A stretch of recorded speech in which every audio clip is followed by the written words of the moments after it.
I just saw Alfonso Cuarón's new limited series disclaimer, and I have thoughts. The series follows a famous documentarian played by Cate Blanchett. This documentarian receives a book titled The Perfect Stranger, and the very first page of it is any resemblance to a person, living or dead, is not a coincidence. And it says the very first page, my son, Jonathan. And basically her whole life gets turned upside down as everyone has access to her deepest secret that she's been trying to keep buried for years and years. Let's just start off with Alfonso Cuarón. Obviously, I could just spit off everything he's ever done. You know, Children of Men, Gravity, Harry Potter and the Prisoner of Azkaban. Maybe considered one of the greatest directors that we have, and doing a miniseries, directing every single episode of a limited series. Him making it, Cate Blanchett, Sacha Baron Cohen, Kevin Kline, Leslie Manville, even Louis Patridge of Olivia Rodrigo fame is in this.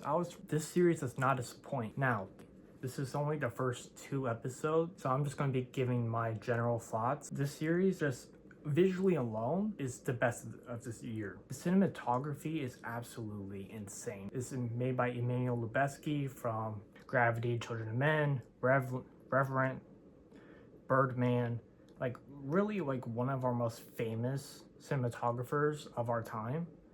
And he goes absolutely insane here. So does Alfonso. There's these really great one-shots that we're just like following the characters, or it's really just a static frame, but we're still moving all around. There's really great use of lighting. There's like very surrealist lighting where it'll be like dark, and then like a few like moments later when someone like says something kind, like a sunlight will appear and illuminate their face.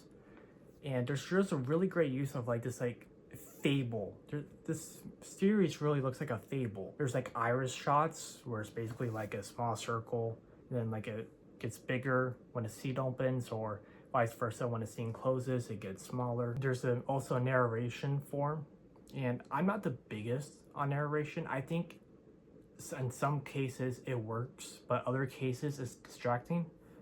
This is the case where this is really interesting. It's second person narration, which is basically like telling us how this person is feeling, like how Catherine, Cate Blanchett's character, is feeling, but it's saying you, like we're feeling their feelings, but it's saying you wish you could be closer to your son, you wish you could forget this past, you wish you could move on. It's a really effective way to get inside the psyche of a character, because it's not overdone. It's only when she's like really hurting and it's like such a deep truth that's like hidden inside her, like that's that voice, that very deep voice, that very hidden truth inside of you. That's what we're seeing. And it's just like, you wish you can do better, you wish you can connect to your son, you wish you can do this, you wish you can do that. It's really effective. And there's also multiple forms of narration. Kevin Kline's character is first person, and he's basically saying, I wish that my son and wife are still here, I miss them very deeply, I'm doing this, I'm doing that. And that's not overdone either, because the mystery of what exactly did this documentarian do is still very murky.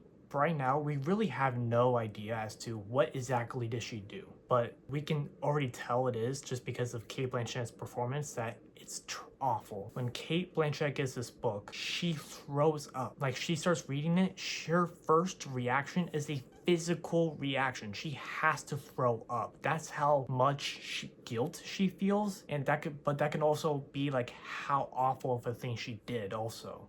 That's described in the book. Like, she had a physical, visceral reaction to something in her past. And her first thought was, I'm not going to throw this book away. I'm not going to hide it. I'm going to burn it. She wants to make sure that there's no trace of this book whatsoever. Like, there's one thing to throw it away. She burns it. That's like such a deep and weird thing. Not a weird thing to do, but like you don't just burn stuff. Like, that's what I mean by Cate Blanchett is one of the greatest performers of our time. Like, her reaction to what's happening to her reaction to the book, her reaction to this secret possibly being revealed, she wears her emotions on her sleeve. And when she's not, like, you can kind of tell, like, it's like very like under the surface. It's like very under the surface. She's like kind, just a normal person, but like under the surface, you can tell that something's off about her. She's not fully present. And when this book is released, this other side just comes up more and more. So basically throughout the series, we follow 3 main narratives. It's it's just so unique. It's just so unique, and it's that like chapter. It feels like a book. Like each chapter is like, oh, this is 3 months before. Oh, this is 4 months after. This is 10 years before. It's such an effective way, and it goes through these three narratives in a way that is not confusing because of the visual language that they use. Like I don't really have much to say, basic because this is only the first 2 episodes.